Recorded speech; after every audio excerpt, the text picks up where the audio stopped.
Assalamualaikum warahmatullahi wabarakatuh. Selamat datang ke kelas matematik Cikgu Siti. Tajuk pembelajaran kita pada hari ini ialah kebolehjadian, iaitu yang pertama, menyatakan sama ada suatu peristiwa dalam kehidupan harian yang mungkin berlaku atau tidak mungkin berlaku. Yang kedua, menyatakan kebolehjadian suatu peristiwa sebagai yang pertama mustahil, yang kedua kecil kemungkinan, yang ketiga sama kemungkinan, yang keempat besar kemungkinan dan yang kelima pasti. Okey, apa yang dikatakan kebolehjadian? Kebolehjadian ialah kemungkinan sesuatu peristiwa itu berlaku. Okey, yang pertama kita perlu pelajari tentang mungkin berlaku sesuatu peristiwa itu ataupun tidak mungkin berlaku sesuatu peristiwa itu. Okey, kita tengok contoh yang diberi. Okey, yang pertama, terdapat 8 hari dalam seminggu. Seminggu sepatutnya berapa hari? Seminggu ada sepatutnya 7 hari. Jadi mungkin tak berlaku seminggu itu 8 hari? Jawapan dia adalah tidak mungkin berlaku. Okey, kita lihat contoh seterusnya. Suatu nombor genap boleh dibahagi dengan 5 tanpa baki. Okey, contoh nombor genap adalah 2, 4, 6, 8, 10 dan seterusnya. Okey, katakan saya ambil nombor genap mula-mula, saya ambil 10. 10 saya bahagi dengan 5. Jadi saya dapat 2 di atas, bawah tanpa baki. Tak ada baki di sini. Okey, jadi yang ni benarlah. Suatu nombor genap bila dibahagi dengan 5 tak ada baki. Okey, cuba kita ambil yang kedua. Nombor 8 saya bahagi dengan 5. Okey, bagaimana pula yang ni? Okey, tapi kali ini ada baki. Jadi kemungkinan untuk suatu nombor genap boleh dibahagi dengan 5 tanpa baki adalah boleh berlaku ya. Ni 10 bagi 5 tanpa baki. Jadi jawapan untuk yang kedua ini adalah mungkin berlaku. Okey, seterusnya. Gabungan dua buah segitiga menjadi satu segi empat tepat. Dua buah segitiga. Okey, lihat contoh kat atas ni. Okey, ini satu segitiga.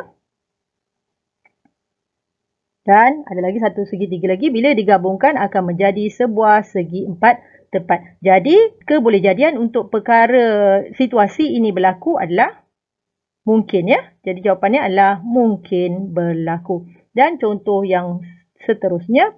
Suatu nombor didarab dengan sifar, hasilnya bukan sifar. Jadi ini tidak mungkin berlaku sebab kita sedia maklum apa-apa saja nombor yang kita darab dengan sifar, jawapannya tetap sifar. Jadi jawapan yang ini adalah tidak mungkin berlaku. Okey, sekarang kita akan kenali 5 kebolehjadian peristiwa. Yang pertama pasti, yang kedua ialah mustahil. Yang ketiga, kecil kemungkinan. Yang keempat, sama kemungkinan. Yang kelima, ialah besar kemungkinan. Ya, kita kena tahu ada 5 ya. Sekarang kita tengok apakah maksud kelima-lima kebolehjadian peristiwa ini. Yang pertama, pasti. Apa dia pasti? Pasti bermaksud suatu perkara itu mesti akan terjadi. Mesti berlaku. Yang kedua, mustahil. Perkara yang tak mungkin berlaku. Yang ketiga, kecil kemungkinan. Kemungkinan berlaku sesuatu perkara itu kecil. Sama kemungkinan pula ialah sesuatu perkara itu mungkin berlaku atau mungkin tidak berlaku. Iaitu kemungkinan untuk berlaku dan tidak berlaku adalah sama. Dan yang kelima ialah besar kemungkinan. Iaitu kemungkinan sesuatu perkara itu berlaku adalah lebih besar. Okey, nyatakan kebolehjadian peristiwa berikut. Okey, diberi mendapat nombor 6 daripada balingan sebiji dadu. Okey, ni ada contoh dadu. Apakah kebolehjadian kita nak dapat, bila kita baling kita dapat nombor 6. Kita sedia maklum pada dadu ni adanya nombor 1, 2, 3, 4, 5, 6. Bila kita baling satu biji dadu ni, kebolehjadian untuk keluar nombor 6 adalah kecil kemungkinan ya. Sebab ada satu saja nombor 6 dalam dadu tersebut.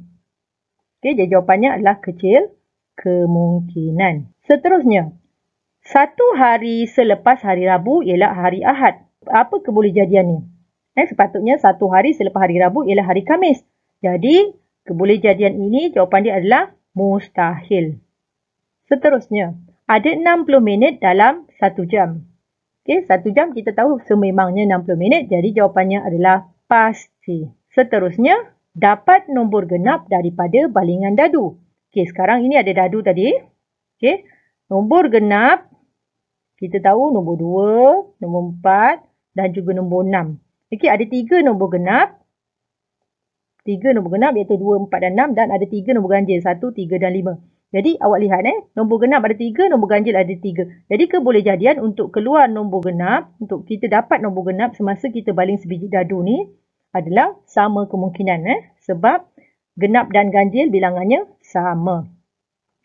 Okey, dan yang terakhir ialah paras air sungai meningkat semasa mungkin musim tengkujuh, musim hujan. Jadi jawapan yang ini adalah besar kemungkinan. Okey. Mudah saja tajuk kita hari ini. Jadi itu saja perkongsian cikgu pada hari ini. Sekian. Terima kasih.